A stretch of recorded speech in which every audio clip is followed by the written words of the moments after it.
ಯಾಕೆ ಮೌನಕ್ಕೆ ಶರಣರಾಗಿದ್ದಾರೆ ಅಂತೇಳಿ ಜನ ಕೇಳ್ತಿದ್ದಾರೆ. ಇದ್ರ ಮುಂದೆ ಇದ್ರ ಸಂಬಂಧ ಅನೇಕ ಅನುಮಾನಗಳು ಬರ್ತಾ ಇದಾವೆ. ಜನರಿಗೆ, ಪತ್ರಿಕಾ ವರದಿಗಾರರಿಗೆ, ನಿಮ್ಮ ಬೆಂಬಲಿಗರಿಗೆ ಬಹಳ ಅನುಮಾನ ಬರ್ತಾ ಇದೆ. ಖಡಕ್ ಸಿದ್ದರಾಮಯ್ಯನವರು ಯಾಕೆ ಮೌನಕ್ಕೆ ಶರಣರಾಗಿದ್ದಾರೆ ಅಂತ ಹೇಳಿ ಹೈಕಮಾಂಡ್ ಓಲೈಕೆಗೆ ಬೇರೆ ಚುನಾವಣೆ ರಾಜ್ಯಕ್ಕೆ ಹಣ ಕೊಡುವ ಸಂಬಂಧ ಹಿಂಗೆ ಸಿದ್ದರಾಮಯ್ಯನವರು ಮಾಡಿದ್ದಾರೆ ಅಂತ ಕೇಳ್ತಾ ಇದ್ದಾರೆ. ಆದ್ದರಿಂದ ಮಾನ್ಯ ಮುಖ್ಯಮಂತ್ರಿಗಳೇ, ದಯಮಾಡಿ ತಿಮ್ಮಾಪುರ ಅವರು ರಾಜೀನಾಮೆ ಕೊಡುವಂಗ ಮಾಡಿ, ತಿಮ್ಮಾಪುರ ರಾಜೀನಾಮೆ ಕೊಡಿ, ಇಸ್ಕೊಳ್ರಿ. ಅವ್ರು ಕೊಡ್ಲಿಲ್ಲ ಅಂತಂದ್ರೆ ಅವ್ರನ್ನ ವಜಾ ಮಾಡ್ರಿ. ಇಲಾಖೆಗೆ ಸಂಬಂಧಪಟ್ಟ ಆರೋಪಗಳ ಬಗ್ಗೆ ಹಾಲಿ ನ್ಯಾಯಾಧೀಶರಿಂದ ತನಿಖೆ ಮಾಡ್ರಿ. ಆಮೇಲೆ ಕೊಟ್ಟಂತ ಎಲ್ಲಾ ಲೈಸೆನ್ಸ್ಗಳನ್ನ ಇಮಿಡಿಯೇಟ್ಲಿ ಕ್ಯಾನ್ಸಲ್ ಮಾಡ್ರಿ. ಅದ್ರ ಬಗ್ಗೆ ತನಿಖೆ ಮಾಡ್ರಿ. ಯಾರು ಅಯೋಗ್ಯರಿದಾರ ಅವ್ರನ್ನ ಮನೆಗೆ ಕಳ್ಸುವಂತ ಕೆಲಸ ಮಾಡ್ರಿ. ಅಧಿಕಾರಿಗಳನ್ನ ಮನೆಗೆ ಕಳ್ಸುವಂತ ಕೆಲಸ ಮಾಡ್ರಿ. ಯಾರು ಶಾಮೀಲಾಗಿದ್ದಾರೆ ಬಿಜೆಪಿ ಸರ್ಕಾರದವರು ಮಾಡ್ತಾ ಇದ್ದಾರೆ. ಇದು ಸರಿಯಲ್ಲ ನೀವು ಮಾಡ್ತಾ ಇರೋದು. ಇವತ್ತು ಇದ್ರ ಬಗ್ಗೆ ಮಾಡ್ತಾ ಇರೋದು ನಿಮ್ಮ ವೈಯಕ್ತಿಕ ಇಮೇಜ್ಗೆ ಅಫೆಕ್ಟ್ ಆಗ್ತಾ ಇದೆ. ಮುಖ್ಯಮಂತ್ರಿಗಳು ಅದ್ರ ಬಗ್ಗೆ ತಾವು ಕಾಳಜಿ ಮಾಡ್ರಿ. 78 ವರ್ಷದ ನಂತರ ನಿಮ್ಮ ಇಮೇಜ್ ಹಾಳಾಗುವಂತದ್ದು ಆಗಬಾರ್ದು. ಇದು ಸರಿಯಲ್ಲ. ನಮಗೂ ಕೂಡ ಅದರಿಂದ ದುಃಖ ಆಗ್ತದೆ. ಇಮೇಜ್ ಹಾಳಾಗ್ತಾರೆ. ದಯಮಾಡಿ ಮುಖ್ಯಮಂತ್ರಿಗಳ ಅಂದು ನಮ್ಮ ಮನಮೋಹನ್ ಸಿಂಗ್ ಅವರು 2005ನೇ ವರ್ಷದಲ್ಲಿ ತಂದಿದಂತ ವಿಶೇಷವಾದಂತ ಮನ್ನೇರಗ ಮಹಾತ್ಮ ಗಾಂಧಿ ರಾಜೀನಾಮೆ ಕೊಟ್ಟು ನೋಡ್ರಿ. ನಿಮ್ಮ ಇಮೇಜಿಗೆ ಅದರಲ್ಲೇ ಬಹಳ ಕಾರಣಕ್ಕೂ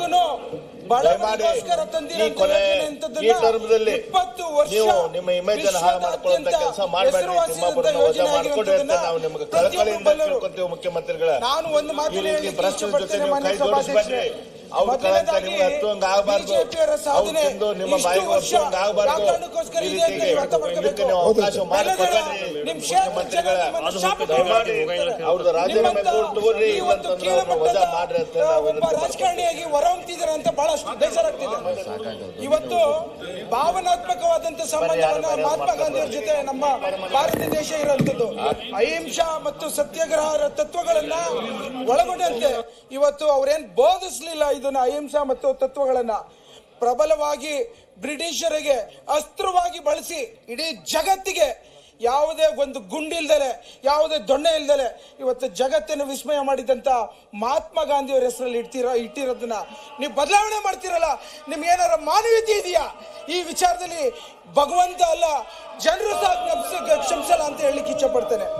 ಆದರೆ ಇವತ್ತು ಒಂದು ಮಾತು ಮತ್ತೊಂದು ಸರಳ ಜೀವನ ಮತ್ತು ಉನ್ನತದ ಚಿಂತನೆ ಇರುವಂತ, ಸಾನುಭೂತಿ ಉಳ್ಳಂತ, ನೈತಿಕ ನಾಯಕತ್ವದ ಸಮಗ್ರತೆ ಉಳ್ಳಂತ, ಒಂದು ಬಿಂಬ ಆದಂತ, ಆದರ್ಶವಾದಂತ ಈ ಒಂದು ಮಹಾತ್ಮ ಗಾಂಧಿನ ಕೊಲೆ ಮಾಡಕ್ಕೆ ಒಂದು ಮಾನವೀಯತೆ ಇದೆಯಾ? ಇವತ್ತು ಅವಶ್ಯಕತೆ ಇಲ್ಲಂತ ಚಿಂತನೆ ಮಹಾತ್ಮ ಗಾಂಧಿ ಯೋಜನೆ ಬಗ್ಗೆ ನೀವು ಮಾತಾಡಿ ಏನು ಉಪಯೋಗ ಆಗಲ್ಲ. ಬದುಕು ನಮ್ಗೆಲ್ಲರಿಗೂ ಒಂದು ಮಾದರಿ. ಪ್ರಜ್ಞಾವಂತ ನೀವು ಕೊಲೆ ಜಾರಿ ಇವತ್ತು ಮುಗಿದು ಹೋದ ಕತೆ. ಹಾಗಾಗಿ ಅದ್ರ ಬಗ್ಗೆ ಬಹಳ ತಲೆ ಕೆಡಿಸ್ಕೊಳ್ಬೇಡ್ರಿ. ಇವತ್ತು ಜನರ ಮುಂದೆ ಏನು ಇಶ್ಯೂ ಐತಿ, ಭ್ರಷ್ಟಾಚಾರದ ಇಶ್ಯೂ ಐತಿ, ಅದ್ರ ಬಗ್ಗೆ ಮಾತಾಡ್ರಿ. ರವೀಂದ್ರನಾಥ್ ಠಾಗೂರ್ ಅವರು ಅವ್ರದ್ದು ನಮ್ಮ ದೇಶಕ್ಕೆ ತಂದೆ ರಾಷ್ಟ್ರಪಿತ ಅಂತ ಒಂದು ನಾಮಕರಣ ಮಾಡಿರಂತ ಮಹಾತ್ಮ ಗಾಂಧಿನ ಕೊಲೆ ಮಾಡಕ್ ಹೊರಟಿದ್ದಾರಲ್ಲ, ಇವ್ರಿಗೆ ಯಾವ ರೀತಿ ಮನುಷ್ಯತೆ ಇದೆ ಅನ್ನೋದನ್ನ ಪ್ರಶ್ನೆನ ಕಾಡ್ತಾ ಇದೆ ನನಗೆ. ಮಹಾಸಭಾಧ್ಯಕ್ಷ ರಂಗನಾಥ ಸ್ವಾಮಿ ಗೋವಿಂದ, ಇದು ರಂಗನಾಥ ಸ್ವಾಮಿ ಗೋವಿಂದ, ಅಚ್ಚಲ್ ಹೇಳ್ತೀನಿ ಗೋವಿಂದ ಅಂತ. ವೆಂಕಟರಮಣ ಗೋವಿಂದ, ಮನ್ರೇಗಾ ಅನಾಥ ರಕ್ಷಕ ಗೋವಿಂದ, ಇದು ಪದ್ಮಾವತಿ ಪತಿ ಗೋವಿಂದ, ಇದು ಬಿಜೆಪಿ ತಿರುಪತಿ ವೆಂಕಟರಮಣ ಗೋವಿಂದ, ದೇಶದ ಪ್ರತಿಯೊಬ್ಬರ ಗೋವಿಂದ ಗೋವಿಂದ, ಈ ಮನ್ರೇಗಾ ರಂಗನಾಥ ಸ್ವಾಮಿ ಗೋವಿಂದ, ಸಮೃದ್ಧಿಗೆ ಚಿಹ್ನೆ, 6000 ಕೋಟಿ ಗೋವಿಂದ, ಸಂವಿಧಾನಕ್ಕೆ ಚಿಹ್ನೆ, 6000 ಕೋಟಿ ಗೋವಿಂದ, ಚಿಹ್ನೆ. ಇದು ಅಫ್ಘಾನಿಕರಣ ಗೋವಿಂದ, ಗಾಂಧಿ ಅವರನ್ನ ಗೋವಿಂದ ಗೋವಿಂದ ತಮ್ಗೆಲ್ಲ ಗೊತ್ತಿದೆ. ಮಹಾತ್ಮ ಗಾಂಧಿ ದಿನವೂ ರಾಮನನ್ನು ಜಪಿಸ್ತಿದ್ರು. ಅಂತ ರಾಮನನ್ನ ಮಹಾತ್ಮ ಗಾಂಧಿ ಅವ್ರನ್ನ ಹೆಸರನ್ನ ಮರುನಾಮಕರಣ ಮಾಡ್ತೀನಿ ಅಂತ ಹೊರಟಿದಿರಲ್ಲ, ನಿಮ್ಗೇನಾರ ಮಾನವೀಯತೆ ಇದೆಯಾ? ಬಂಧುಗಳೇ, ಈ ಶ್ರೀರಾಮಚಂದ್ರ ಎಂದು ಎಂದು ರಾಜಕೀಯ ಸಂಕೇತ ಆಗಿರ್ಲಿಲ್ಲ. ಈ ಶ್ರೀರಾಮಚಂದ್ರ ಎಂದು ಈ ರೀತಿ ಕೆಳಂತಕ್ಕೆ ಇಳಿದಿರ್ಲಿಲ್ಲ. ಅವತ್ತು 6,000 ಕೋಟಿ ಗೋವಿಂದ, ಶ್ರೀರಾಮನು ಬಿಲ್ಲನ್ನು ಅಬ್ಕಾರಿ ಇಲಾಖೆ ಗೋವಿಂದ, ತಮ್ಮ ಗಮನಕ್ಕೆ ತಿಳ್ಕೋಬೇಕು. ಅಬ್ಕಾರಿ ಇಲಾಖೆ ಗೋವಿಂದ, ವಿಸ್ತರಣೆಗೋಸ್ಕರ ರಂಗಸ್ವಾಮಿ ಗೋವಿಂದ, ನಮ್ಮ ರಾಮ ನಮ್ಮ 6,000 ಕೋಟಿ ಗೋವಿಂದ, ನೀವು ಎಲ್ಲೋ ಒಂದ್ ಕಡೆ ಗೋವಿಂದ ಗೋವಿಂದ ತರ್ತಾ ಇದೀರಿ ಅಂತ ಹೇಳಿ ಇಚ್ಛೆ ಪಡ್ತೇನೆ. ಗೋವಿಂದ ಗೋವಿಂದ. ಇವತ್ತು ಈ ಒಂದು ರೈತರ ಕಲ್ಯಾಣ ಇರಂತ ಒಂದು ಏನು ಮನ್ರೇಗನ ವಿಬಿಜಿ ಗ್ರಾಮ್ ಜಿ ಅಂತ ಕಾಯ್ದೆಯನ್ನು ತರ್ತಿದ್ದೀರಿ. ಇದು ವಿಶೇಷವಾಗಿ ರೈತರಿಗೆ, ಮಹಿಳೆಯರಿಗೆ, ದೀನ ದಲಿತರಿಗೆ, ಕಾರ್ಮಿಕರಿಗೆ ಇದು ಒಂದು ಮರಣ ಶಾಸನ ಅಂತ ಹೇಳಲಿಕ್ಕೆ ಇಚ್ಛೆ ಪಡ್ತೇನೆ. ಬಂಧುಗಳೇ, ಇವತ್ತು ನಮ್ಮ ಶಾಸಕ ಬಂಧು ಮಿತ್ರರಿಗೆ ಹೇಳಲಿಕ್ಕೆ ಇಚ್ಛೆ ಪಡ್ತೇನೆ. ಅವರಿಗೆ ಒಂದು ಈ ಕಾಯ್ದೆ ಬಗ್ಗೆ ಅವ್ರಿಗೆ ಅರ್ಥನೇ ಆಗಿಲ್ಲ. ಯಾವ ಕಾರಣಕ್ಕೋಸ್ಕರ ಈ ಕಾಯ್ದೆ ಯಾವ ರೀತಿ ನಮ್ಮ ಜೀವನಕ್ಕೆ, ಹಳ್ಳಿಗಾಡಿನ ರೈತರಿಗೆ ತೊಂದರೆ ಆಗುತ್ತೆ ಅನ್ನೋದನ್ನ ಅರ್ಥ ಮಾಡ್ಕೋಬೇಕು ಅನ್ನೋದನ್ನ ಅವರಿಗೆ ಮತ್ತೊಮ್ಮೆ ಮನವಿ ಮಾಡ್ತಾ ಇದ್ದೇನೆ. ಇವತ್ತು ಏನು ರಾಷ್ಟ್ರೀಯ ಮನ್ರೇಗಾದ ಒಂದು ವ್ಯವಸ್ಥೆ ಇದೆ, ಆ ಕಾಯ್ದೆನ ಮೋದಿ ಸರ್ಕಾರ ಜನರ ಜೊತೆ ಚರ್ಚೆ ಮಾಡದಲೆ, ಯಾವುದೇ ಸಮಾಲೋಚನೆ ಮಾಡದಲೆ, ರಾಜ್ಯದ ಚರ್ಚೆಗಳನ್ನ ಒಳಗೊಂಡಲೆ, ಅಭಿಪ್ರಾಯನ ಪಡೆದ ಸರ್ವಾಧಿಕಾರದ ಧೋರಣೆಯಲ್ಲಿ ಈ ಮೂಲಕ ಧ್ವಂಸವನ್ನ ಮಾಡ್ಲಿಕ್ಕೆ ಹೊರಟಿದ್ದೀರಲ್ಲ, ನಿಮ್ಗೆ ಯಾವ ರೀತಿ ಈ ಒಂದು ವಿಚಾರದಲ್ಲಿ ಮನವರಿಕೆ ಮಾಡಬೇಕು ಅನ್ನೋದು ನಮಗೂ ಅರ್ಥ ಆಗ್ತಿಲ್ಲ. ಮೋದಿ ಸರ್ಕಾರ ಡಿಸೆಂಬರ್ 17ನೇ ತಾರೀಕು 8 ಗಂಟೆ ಕಾಲದಲ್ಲಿ ಚರ್ಚೆ ಮಾಡಲಿಕ್ಕೆ ಸದನದಲ್ಲಿ ಬುಲ್ಡೋಸ್ ಮೂಲಕ ನೀವು ಮಾಡ್ತಿರಂತ ಈ ಒಂದು ಕಾಯ್ದೆ ದೇಶದ 12 ಕೋಟಿ ಕಾರ್ಮಿಕರನ್ನ ಮರಣ ಶಾಸನವನ್ನ ಕೊಡ್ತಾ ಇದ್ದೀರಿ. ವಿಶೇಷವಾಗಿ ಕರ್ನಾಟಕದಲ್ಲಿ 1 ಕೋಟಿ ನರೇಗಾ ಕೂಲಿ ಮಂದಿ ಕಾರ್ಮಿಕರಿದ್ದಾರೆ. ಅದರಲ್ಲೂ ಸಹ ಅರ್ಧ ಜನ ಮಹಿಳೆಯರಿದ್ದಾರೆ, ಅರ್ಧ ಜನ ಪುರುಷರಿದ್ದಾರೆ. ಇವತ್ತು ಪ್ರತಿಯೊಂದು ಕಾಯ್ದೆಗಳಲ್ಲೂ ಬಿಜೆಪಿಯವರು ಮಹಿಳೆಯರ ವಿರುದ್ಧ ಕಾಯ್ದೆ, ರೈತರ ವಿರುದ್ಧ ಕಾಯ್ದೆ, ಬಡವರ ವಿರುದ್ಧ ಕಾಯ್ದೆ, ದೀನ ದಲಿತರ ವಿರುದ್ಧ ಕಾಯ್ದೆನ ಮಾಡಲಿಕ್ಕೆ ಹೊರಟಿರೋಂಥದ್ದನ್ನ ಇದು ಒಂದು ಸಾಕ್ಷಿಯಾಗಿದೆ ಅಂತ ಹೇಳಲಿಕ್ಕೆ ಇಚ್ಛೆ ಪಡ್ತೇನೆ. ಮಾನ್ಯ ಸಭಾಧ್ಯಕ್ಷರೇ, ಜನರ ಬಹಳಷ್ಟು ನೆಮ್ಮದಿಯಿಂದ ಇದ್ರು. ಕೊರೋನಾದಲ್ಲಿ ನಾನು ಒಬ್ಬ ಡಾಕ್ಟರ್ ಕೆಲಸ ಮಾಡಿದ್ದೆ. ಅವರಿಗೆ ಕೂಲಿ ಮಾಡಲಿಕ್ಕೆ ಉದ್ಯಮದಾರರು ಕೆಲಸ ಕೊಡ್ತಿರ್ಲಿಲ್ಲ. ಆಗ ಕೃಷಿ ಮಾಡಲಿಕ್ಕೆ ಆಚೆ ಹೋಗಿ ಕೃಷಿ ಮಾಡಲಿಕ್ಕೆ ಭಯ ಬೀಳ್ತಿದ್ರು. ಅಂತ ಸಂದರ್ಭದಲ್ಲಿ ಜೀವನಾಡಿಯಾಗಿ ನಿಂತಿದ್ದು ಈ ಮನ್ರೇಗಾ, ಏನು ಮಹಾತ್ಮ ಗಾಂಧಿ ರಾಷ್ಟ್ರೀಯ ಗ್ರಾಮೀಣ ಉದ್ಯೋಗದ ಖಾತ್ರಿ ಯೋಜನೆ, ಖಾತ್ರಿಯನ್ನು ಕೊಟ್ಟು ಉದ್ಯೋಗಕ್ಕೆ ಮತ್ತು ಬದುಕಿಗೆ ಬೆಳಕನ್ನು ಕೊಟ್ಟಿದ್ದಂಥದ್ದು ಮಹಾತ್ಮ ಗಾಂಧಿ ಅವ್ರದ ಯೋಜನೆ. ಅಂತ ಒಂದು ಕಾಯ್ದೆನ ಇವತ್ತು ಸುಮಾರು ಭಾರತ ದೇಶದಲ್ಲೇ 20 ಕೋಟಿ ಕೂಲಿಗಾರರಿಗೆ ಇವರು ಎಲ್ಲೋ ಒಂದ್ ಕಡೆ ಎಲ್ಲಾ ರೀತಿಯಲ್ಲೂ ಮರಣ ಶಾಸನವನ್ನು ಮಾಡಿರುವಂಥದ್ದು ಇವ್ರು ಯಾರು ಅರ್ಥನೇ ಮಾಡ್ಕೋತಾ ಇಲ್ಲ. ಇವತ್ತು ಅವರು ಗ್ರಾಮ ಪಂಚಾಯತಿಗೆ ಹೋಗ್ಬೇಕಾಗತ್ತೆ. ಬಹಳಷ್ಟು ಜನ ಗ್ರಾಮದಿಂದ ಬಂದಿದ್ದಾರೆ. ಹಳ್ಳಿಗಾಡಿನ ಬಿಜೆಪಿಯ ಬಹಳಷ್ಟು ಶಾಸಕರು ಹೋರಾಟ ಮಾಡ್ಕೊಂಡು ಗೆದ್ದಿದ್ದಾರೆ. ಅವ್ರಿಗೆ ಯಾವ ರೀತಿ ಉತ್ತರ ಕೊಡೋಕೆ ಅವ್ರಿಗೂ ಗೊತ್ತಾಗ್ತಿಲ್ಲ. ಆ ಕಾರಣಕ್ಕೋಸ್ಕರ ನಾನು ನಿಮ್ಮಲ್ಲಿ ಮತ್ತೊಮ್ಮೆ ಹೇಳ್ಕೊತೇನೆ, ಕೇಂದ್ರದ ಬಿಜೆಪಿಯ ಸರ್ಕಾರ ಇಂಡಿಯಾ ಸರ್ಕಾರ ಆಗಿದೆ. ಇವತ್ತು ನಮ್ಮ ಸೌತ್ ಇಂಡಿಯಾ ಏನು ಭಾರತದ ದಕ್ಷಿಣ ಭಾರತವನ್ನ ಪ್ರತಿಯೊಂದು ವಿಚಾರದಲ್ಲೂ ನಮ್ಮ ಶ್ರಮ, ನಮ್ಮ ಬೆವರು, ನಾವು ದುಡಿದಿದ್ದ ಹಣವನ್ನು ಬಳಸ್ಕೊಂಡು ಇಂಡಿಯಾ ಒಂದು ರಾಜ್ಯವನ್ನ ಬೆಳೆಸಲಿಕ್ಕೆ ಹೊರಟಿರೋಂಥದ್ದನ್ನ ನಿಮ್ಮ ಗಮನಕ್ಕೆ ತರಲಿಕ್ಕೆ ಮತ್ತೊಮ್ಮೆ ನಾನು ತರಲಿಕ್ಕೆ ಪ್ರಯತ್ನವನ್ನು ಮಾಡ್ತಾ ಇದ್ದೀನಿ. ನಾವೇನಾದರೂ ಸುಮಾರು 100 ರೂಪಾಯಿ ಅಂದ್ರೆ 4.25 ಲಕ್ಷ ಕೋಟಿ ರೂಪಾಯಿನ ನಾವು ಇವತ್ತು ಕೇಂದ್ರ ಸರ್ಕಾರ ಕೊಡ್ತಾ ಇದ್ದೀವಿ. ಅದರಲ್ಲಿ ನಮಗೆ 100 ರೂಪಾಯಿ ಕೊಟ್ರೆ ಕೇವಲ 13 ರೂಪಾಯಿ ಕೊಡ್ತಾರಲ್ಲ, ಅದೇ ಉತ್ತರ ಪ್ರದೇಶರು, ಅಸ್ಸಾಮರು, ಬಿಹಾರರು 300 ರೂಪಾಯಿ ಕೊಡ್ಕೊಂಡಿದ್ದಾರೆ. ಮಾನ್ಯ ಸಭಾಧ್ಯಕ್ಷರೇ, ಇದು ನಮ್ಮ ಸ್ನೇಹಿತರಿಗೆ ಅರ್ಥ ಆಗ್ತಿಲ್ಲ. ಯಾವ ಕಾರಣಕ್ಕೋಸ್ಕರ ಬಿಜೆಪಿಯವರು ಇವತ್ತು ಉತ್ತರ ಭಾರತಕ್ಕೆ ಎಲ್ಲಾ ರೀತಿಯಲ್ಲೂ ಪ್ರೋತ್ಸಾಹ ಕೊಡ್ತಾ ಇರೋದು ಅಂತಂದ್ರೆ ಅದು ಕರ್ನಾಟಕದ ಶ್ರಮದ ದುಡ್ಡು ಅಂತ ಹೇಳಲಿಕ್ಕೆ ಇಚ್ಛೆ ಪಡ್ತಾರೆ. ಆ ಕಾರಣಕ್ಕೋಸ್ಕರ ಇವತ್ತು ಮತ್ತೊಮ್ಮೆ ಅದೇ ಪೆಟ್ಟನ್ನ ಇವತ್ತೇನು ವಿಬಿಜಿ ಗ್ಯಾರಂಟಿ ಯೋಜನೆ ತರೋಂಥ ಪ್ರಯತ್ನವು ಅದೇ ರೀತಿ ಮತ್ತೊಂದು ಪ್ರಯತ್ನ ಅಂತ ಹೇಳಲಿಕ್ಕೆ ಇಚ್ಛೆ ಪಡ್ತೇನೆ. ಮಾನ್ಯ ಸಭಾಧ್ಯಕ್ಷರೇ, ಅವತ್ತು ಒಂದು ಮಾತನ್ನು ಹೇಳಲಿಕ್ಕೆ ಇಚ್ಛೆ ಪಡ್ತೇನೆ. ಅವತ್ತಿಂದನೂ ಸಹ ಸುಮಾರು 13 ವರ್ಷದಿಂದ ಕೇಂದ್ರ ಸರ್ಕಾರದವರು, ಬಿಜೆಪಿಯ ಸರ್ಕಾರದವರು ಅಚ್ಚೆ ದಿನ ತರ್ತೀನಿ ಅಂತ ಅಂದ್ರು. ಇವತ್ತು ಅಚ್ಚೆ ದಿನ ಇದೆಯಾ? ಅವತ್ತಿನ ದಿನ ಅಮಾನ್ಯೀಕರಣ ಮಾಡಿದ್ರು. ಅಮಾನ್ಯೀಕರಣ ಮಾಡಿರೋ ಉದ್ದೇಶ ಏನು? ಕಪ್ಪು ಹಣವನ್ನ ಎಲ್ಲ ರೀತಿಯಲ್ಲೂ ನಾವು ಹೊರಗಡೆ ತರ್ತೇವೆ ಅಂತ ಮಾಡಿದ್ರು. ಸುಮಾರು 99% ಶೇಕಡವಾರು ಕಪ್ಪು ಹಣವು ವಾಪಸ್ ಬಂತು. ಇವರು ತಿಳಿದಂತೆ ಉದ್ಯಮದಾರರು ಇವರು ತಿಳಿದಂತೆ ಬಹಳಷ್ಟು ಜನ ಕಪ್ಪು ಹಣವನ್ನು ಇಟ್ಕೊಂಡಿರೋರು. ಅವ್ರು ಯಾರು ದುಡ್ಡನ್ನು ಇಟ್ಕೊಂಡಿರ್ಲಿಲ್ಲ. ಅವರು ಜಮೀನ್ ಮೇಲೆ ಹಾಕಿರೋ ದುಡ್ಡು, ಕರೆನ್ಸಿ ಮೇಲೆ ಇಟ್ಟಿದ್ರು, ಫಾರಿನ್ ಕರೆನ್ಸಿ ಮೇಲೆ ದುಡ್ಡು ಇಟ್ಟಿದ್ರು, ಅವರು ಗೋಲ್ಡ್ ತೆಗೆದುಕೊಂಡಿದ್ರು, ಸಿಲ್ವರ್ ತೆಗೆದುಕೊಂಡಿದ್ರು, ಬಿಟ್ಕಾಯಿನ್ ತೆಗೆದುಕೊಂಡಿದ್ರು. ಇವತ್ತು ಸಹ ಡಿಮಾನಿಟೈಸೇಷನ್ ಇಂದ ಹಾಳಾದವ್ರು ಯಾರು ಅಂತಂದ್ರೆ ಒಬ್ಬ ರೈತ, ಒಬ್ಬ ದೀನ ದಲಿತ, ಒಬ್ಬ ಮಹಿಳೆ, ಇವತ್ತು ಬಡ ಕುಟುಂಬದವರು ಅಂತ ಹೇಳಲಿಕ್ಕೆ ಇಚ್ಛೆ ಪಡ್ತಾರೆ. ಅದೇ ರೀತಿ ಇವತ್ತು VB ರಾಮ್ ಏನ್ ತರ್ಲಿಕ್ಕಿದ್ದಾರೆ, ವಿಕಸಿತ್ ಭಾರತ್ ಗ್ಯಾರಂಟಿ ರೋಜ್ಗಾರ್ ಅಭಿಜಿತ್ ಮಿಷನ್, ಅದೇ ಒಂದು ಪ್ರಯತ್ನ ಆಗ್ತಿದೆ. ಮಾನ್ಯ ಸಭಾಧ್ಯಕ್ಷರೇ, ಇವತ್ತು ಅವ್ರ ಗಮನಕ್ಕೆ ಇನ್ನೊಂದು ವಿಚಾರ ಹೇಳಲಿಕ್ಕೆ ಇಚ್ಛೆ ಪಡ್ತೇನೆ. ಏನು ಉತ್ತರ ಭಾರತದಲ್ಲಿ ರೈತರುಗಳು ಸ್ಟ್ರೈಕ್ ಮಾಡಿದ್ರು 1.5 ವರ್ಷದ ಹಿಂದೆ, ಅದೇ ರೀತಿ ಇಡೀ ಭಾರತ ದೇಶದಲ್ಲೇ ಎಲ್ಲ ರೈತರುಗಳು ಒಡ್ಗೂಡಿ ಒಟ್ಟಿಗೆ ಬಿಜೆಪಿ ಸರ್ಕಾರವನ್ನ ತೆಗಿಲಿಕ್ಕೆ ಒಂದು ದೊಡ್ಡದ ಹೋರಾಟದ ಕ್ರಾಂತಿ ಮುಂದಿನ ದಿನಗಳಲ್ಲಿ ಆಗುತ್ತೆ ಅನ್ನೋದನ್ನ ಇವತ್ತು ಭವಿಷ್ಯವಾಣಿ ಹೇಳ್ತಾ ಇದ್ದೇನೆ. ಮಾನ್ಯ ಸಭಾಧ್ಯಕ್ಷರೇ, ನಾನು ಅವರನ್ನ ಕೇಳೋಂಥ ಪ್ರಶ್ನೆ, ಇವತ್ತು ನಮ್ಮ ಎಲ್ಲ ಬಿಜೆಪಿ ಸ್ನೇಹಿತರನ್ನ ಏನು ಇವತ್ತಿನ ದಿನ GST ಅಂತ ತಂದಿದಾರಲ್ಲ, ಒಬ್ಬ ಮನುಷ್ಯನಿಗೆ ಹುಟ್ಟಿಂದ ಸಾವರೆಗೂ ಅವರ ರಕ್ಷಣೆಗೆ ಬರಬೇಕು. ಆದರೆ ಒಂದು ಉದಾಹರಣೆಗಳನ್ನು ಹೇಳ್ತೇನೆ ಮಾನ್ಯ ಸಭಾಧ್ಯಕ್ಷರೇ. ಇವತ್ತು ಹುಟ್ಟಿದ ತಕ್ಷಣ ವ್ಯಾಕ್ಸಿನ್ ಕೊಡೋದಕ್ಕೆ 5% GST, ಇವತ್ತು ಹುಟ್ಟಿದ ತಕ್ಷಣ ಅವ್ನು ಸೀರಿಯಲ್ ಫುಡ್ ಕೊಡೋದಕ್ಕೆ 8% GST, ಅವ್ನು ಹುಟ್ಟಿರೋನಿಗೆ ಮಗುಗೆ ಡಯಾಪರ್ ಹಾಕಿದ್ರೆ 12% GST, ಅವ್ನು ಹುಟ್ಟಿರೋನು ಇವತ್ತು ಓದ್ಲಿಕ್ಕೆ ಹೋದ್ರೆ ಸ್ಕೂಲ್ ಯೂನಿಫಾರ್ಮ್ಗೆ 5% GST, ಅವ್ನಿಗೆ ಶೂ ಹಾಕಿದ್ರೆ 7% GST, ಅವ್ನಿಗೆ ಏನಾದ್ರು ಓದ್ಲಿಕ್ಕೆ ಆನ್ಲೈನಲ್ಲಿ ಸ್ಮಾರ್ಟ್ ಫೋನ್ ಕೊಟ್ಟಿದ್ರೆ 10% GST, ಇವತ್ತು ರೀಚಾರ್ಜ್ ಮಾಡ್ಲಿಕ್ಕೂ ಒಂದು 8% GST, ಬ್ರಾಡ್ ಬ್ಯಾಂಡ್ ಆನ್ಲೈನಲ್ಲಿ ನಾವು ಕ್ಲಾಸ್ ಹೇಳಲಿಕ್ಕೆ ಹೊರಟಿದ್ದ ಸಂದರ್ಭದಲ್ಲಿ 12% GST. ಇವತ್ತು ಅವರು ಏನಾರ ಹೋಗಿ ಹಾಸ್ಟೆಲ್ ಹೋಗಿ ಸೇರ್ಕೊಂಡ್ರೆ PG ಹಾಸ್ಟೆಲಲ್ಲಿ ಅವ್ನು ಕಟ್ಟಂತ ದುಡ್ಡು ಅದು ಸಾಲದ ಹೊರೆಯಲ್ಲಿ ಕಟ್ತಾ ಇರ್ತಾನೆ, ಅದರಲ್ಲಿ GST ತೆಗೆದುಕೊಂಡು ಬಿಜೆಪಿ ಸರ್ಕಾರ ನಡೆಸ್ತಾ ಇರೋಂಥದ್ದು. ಇವತ್ತು ಅವನು ಹೋಗಿ ಏನಾದ್ರು ವಿದ್ಯಾಭ್ಯಾಸಕ್ಕೋಸ್ಕರ ಲೋನ್ ತೆಗೆದುಕೊಂಡ್ರೆ ಸ್ಟೂಡೆಂಟ್ ಲೋನ್ ಮೇಲೂ GST ಇರೋಂಥ ವಿಚಾರ ಅವ್ರಿಗೆ ಗೊತ್ತಿಲ್ಲ. ಮಾನ್ಯ ಸಭಾಧ್ಯಕ್ಷರೇ, ಅವನೇನಾದ್ರೂ ತನ್ನ ಉನ್ನತ ಸ್ಥಾನಕ್ಕೆ ಹೋಗೋಂಥ ಸಂದರ್ಭದಲ್ಲಿ ಲ್ಯಾಪ್ಟಾಪ್ ತೆಗೆದುಕೊಂಡ್ರು ಅದಕ್ಕೂ GST. ಹಾಗೇನೆ ಅವನೇನಾದ್ರು ಪ್ರಮೋಷನ್ ತಗೊಂಡ್ಕೊಂಡು ಸಂಬಳ ಜಾಸ್ತಿ ಆದ್ರೆ ಅದಕ್ಕೂ GST. ವರ್ಕ್ ಫ್ರಮ್ ಹೋಮ್ ಅಂತ ಇಂಟರ್ನೆಟ್ ತೆಗೆದುಕೊಂಡ್ರು GST. ಮಾನ್ಯ ಸಭಾಧ್ಯಕ್ಷರೇ, ಇವತ್ತು ಪ್ರತಿಯೊಂದು ಅವನು ಮದುವೆ ಮಾಡ್ಕೊಳ್ಳೋ ಸಂದರ್ಭದಲ್ಲಿ ಅವನೋಗಿ ಒಡವೆನ ತೆಗೆದುಕೊಂಡ್ರು ಅದ್ರ ಮೇಲೆ GST. ಅವನೇನಾದ್ರು ಹನಿಮೂನ್ ಹೋಗಿ ರೆಸಾರ್ಟ್ಗೆ ಹೋದ್ರು ಅದಕ್ಕೂ GST ಹಾಕೋಂಥ ಒಂದು ಪಾಪದ ಕೆಲಸವನ್ನ ಇವತ್ತು ಬಿಜೆಪಿ ಅವ್ರು ಮಾಡ್ತಾ ಇದ್ದಾರೆ. ಅವನು ರಿಟೈರ್ಮೆಂಟ್ ಆಗಿ ಪೆನ್ಷನ್ ತೆಗೆದುಕೊಂಡ್ರು ಅದ್ರ ಮೇಲೂ GST ಇದೆ. ಮಾನ್ಯ ಸಭಾಧ್ಯಕ್ಷರೇ, ಇವತ್ತು ಅವರು ತಂದೆ ತಾಯಿಗಳು ಬಹಳಷ್ಟು ವಯಸ್ಸಾದಂಥ ಸಂದರ್ಭದಲ್ಲಿ ಮೆಡಿಸಿನ್ ತೆಗೆದುಕೊಂಡು ಹೋಗೋದ ಸಂದರ್ಭದಲ್ಲೂ ಅದ್ರ ಮೇಲೆ GST ಇರೋಂಥ ವಿಚಾರನ ನಿಮ್ಮ ಮುಂದೆ ಹೇಳಲಿಕ್ಕೆ ಇಚ್ಛೆ ಪಡ್ತಾರೆ.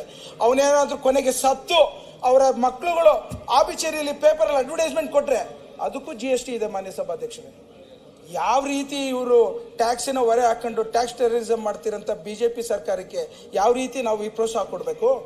ಇವತ್ತು ಅವತ್ತಿನ ದಿನ ಏನಾದ್ರು UPA ಗೌರ್ಮೆಂಟ್ ಅವರು ಪ್ರತಿಯೊಂದು ಹಂತದಲ್ಲೂ ಏನಾದರೂ ಅವರು ಈ ಒಂದು ರೈಟ್ ಟು ಇನ್ಫಾರ್ಮೇಶನ್ ಆಕ್ಟ್ ಬಂದಿರಲಿಲ್ಲ ಅಂದರೆ ಇವ್ರಿಗೆಲ್ಲ ಏನು ನಡೀತಿತ್ತು ಅಂತ ಗೊತ್ತಾಗ್ತಿರ್ಲಿಲ್ಲ. ಮಾನ್ಯ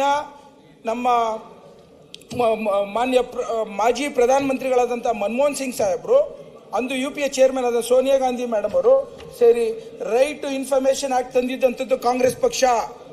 ಇವತ್ತಿನ ದಿನ ಬಡವರಿಗೆ ಫ್ರೀಯಾಗಿ ಎಜುಕೇಶನ್ ಇಂಟರ್ನ್ಯಾಷನಲ್ ಸ್ಕೂಲಲ್ಲಿ ಏನೋ ಕೊಡ್ತಾ ಇದ್ದಾರೆ ಅಂದರೆ ಅದಕ್ಕೆ ರೈಟ್ ಟು ಎಜುಕೇಶನ್ ತಂದಿದ್ದಂಥದ್ದು ಕಾಂಗ್ರೆಸ್ ಪಕ್ಷ. ಇವತ್ತಿನ ದಿನ ನಮ್ಮ ಸಿದ್ದರಾಮಯ್ಯ ಸಾಹೇಬರು ಪ್ರತಿಯೊಬ್ಬರಿಗೂ ಹಸಿದ ಹೊಟ್ಟೆಯಲ್ಲಿ ಮಲಗಬಾರ್ದು ಅಂತೇಳಿ ಅನ್ನವನ್ನು ಕೊಟ್ಟಿದ್ದಂಥದ್ದು, ಹಾಗೇನೆ ನ್ಯಾಷನಲ್ ಫುಡ್ ಆಕ್ಟ್ ಅನ್ನು ತಂದಿರೋಂಥದ್ದು ಕಾಂಗ್ರೆಸ್ ಪಕ್ಷ. ಅವತ್ತಿನ ದಿನ ಆಧಾರ್ ಕಾರ್ಡನ್ನ ಇವರು ಬಿಜೆಪಿ ಪಕ್ಷದವರು ಎಷ್ಟು ವಿರೋಧ ಮಾಡಿದ್ದಂಥದ್ದು ಇಡೀ ಭಾರತ ದೇಶಕ್ಕೆ ಗೊತ್ತು. ಇವತ್ತಿನ ದಿನ ಪ್ರತಿಯೊಂದು ಏನು SIR ಮಾಡ್ತಾ ಇದ್ದಾರೆ ಪ್ರತಿಯೊಂದು ವಿಚಾರದಲ್ಲೂ ಆಧಾರ್ ಕಾರ್ಡ್ ಮೇಲೆ ಅವಲಂಬಿತರಾಗಿದ್ದಾರೆ. ಅಂದರೆ ಕಾಂಗ್ರೆಸ್ ಪಕ್ಷ ತಂದಿದಂಥ ಕಾಯ್ದೆಗಳ ಪ್ರತಿಯೊಂದು ಉನ್ನತವಾದಂಥ ಕಾಯ್ದೆಗಳ ಮೇಲೆ ಅವಲಂಬಿಸಿಕೊಂಡಿರುವಂಥದ್ದು ಬಿಜೆಪಿ ಪಕ್ಷ ಅಂತ ಹೇಳಲಿಕ್ಕೆ ಇಚ್ಛೆ ಪಡ್ತೇನೆ. ಅದೇ ರೀತಿ ಈ ಒಂದು ಸಂದರ್ಭಗಳಲ್ಲಿ ಇಷ್ಟೆಲ್ಲ ತಿಳಿದು ಸಹ ಇವರು ಮಾನ್ಯ ಸಭಾಧ್ಯಕ್ಷರೇ,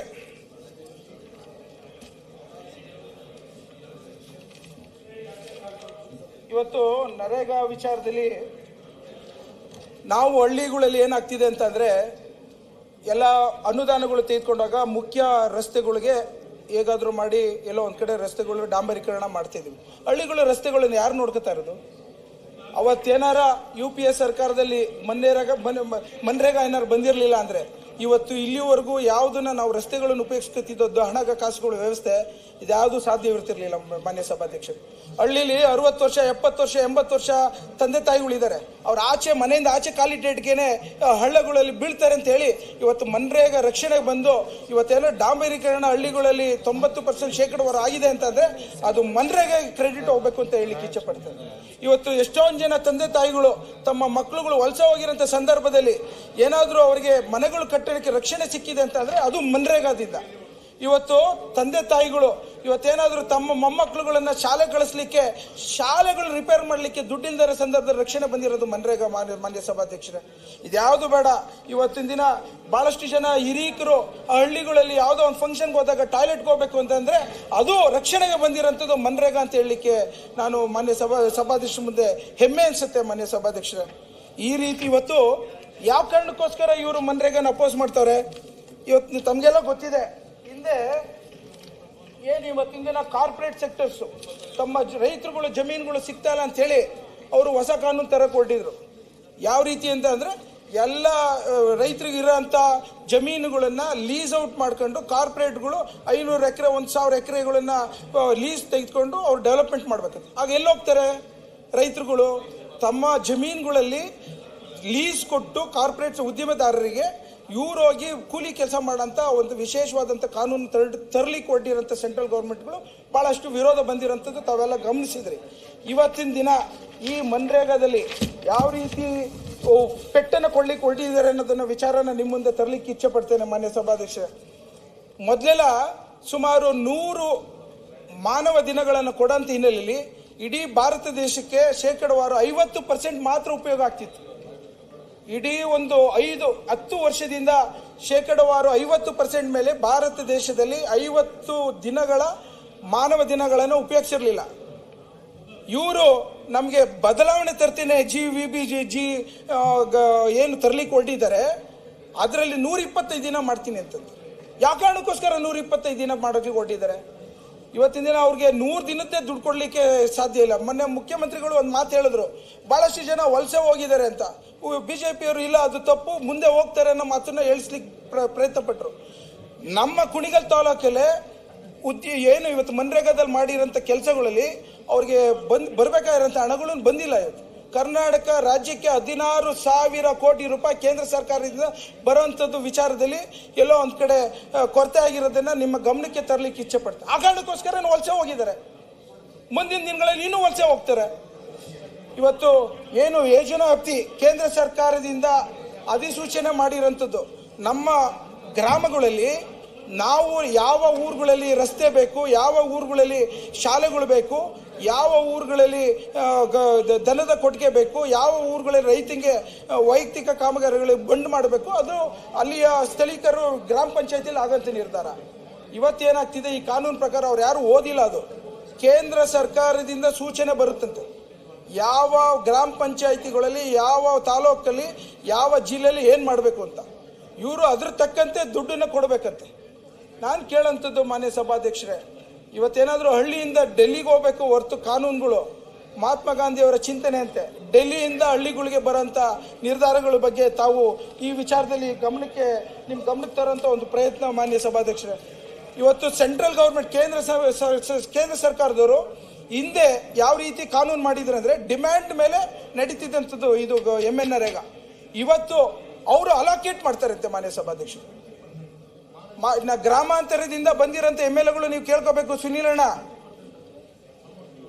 ನಿಮ್ಮ ವಿಚಾರದಲ್ಲಿ ಇವತ್ತು ನೀವು ಏನು BJPಯ ಕೇಂದ್ರ ಸರ್ಕಾರ ಮಾಡ್ಲಿಕ್ಕೆ ಹೊರಟಿರೋಂಥ ಮರಣ ಶಾಸನದಲ್ಲಿ ಅಲೋಕೇಶನ್ ಮಾಡ್ತಾರೆ. ಅವ್ರಿಗೆ ಇಚ್ಛಾನುಸಾರ ಯಾವ ಗ್ರಾಮಗಳಲ್ಲಿ ಯಾವ ತಾಲೂಕಲ್ಲಿ ಯಾವ ಡಿಸ್ಟ್ರಿಕ್ಟಲ್ಲಿ ಎಷ್ಟು ಮಾಡಬೇಕು ಅಂತ ಅವ್ರು ಕಳಿಸಿರೋ ಸೂಚನೆ ಮೇರೆಗೆ ಇಲ್ಲಿ ನಾವು ಗ್ರಾಮ ಪಂಚಾಯತಿಯಲ್ಲಿ ನಿರ್ಧಾರ ತೆಗೆದುಕೊಳ್ಳೋ ಅಂತ ಈ ವ್ಯವಸ್ಥೆ ಎಷ್ಟು ಸರಿ ಮಾನ್ಯ ಸಭಾಧ್ಯಕ್ಷರೇ? ಮಾನ್ಯ ಸಭಾಧ್ಯಕ್ಷರೇ, ನಾನು ಪ್ರತಿ ಬಾರಿ ಹೇಳ್ತಾ ಇದ್ದೇನೆ, ನಮ್ಮ ತಾಲೂಕಿನಲ್ಲಿ ಸುಮಾರು 50 ಇಂದ 55% ಅಷ್ಟೇ ಮಾನವ ದಿನಾಂಕಗಳು ಉಪಯೋಗಿಸಿರೋದು. ನೀವು 125 ದಿನ ನಮಗೇನು ಬೇಡ. ನಮ್ಗೆ ಏನು ನಡೀತಿತ್ತು ಇಂದಿನ ವ್ಯವಸ್ಥೆ 100 ದಿನನೇ ಸಾಕು. ಆದರೆ ನೀವು ಇವಾಗ ಹೊಸ ಕಾನೂನು ತಂದಿದ್ದೀರಲ್ಲ, ಏನು ಫಸ್ಟು ಹಿಂದೆ ಈಗಿರೋಂಥ ಕಾನೂನಲ್ಲಿ ನಮ್ಮ ಕೇಂದ್ರ ಸರ್ಕಾರದ ಹಣ 100% ಇರ್ತಿತ್ತು.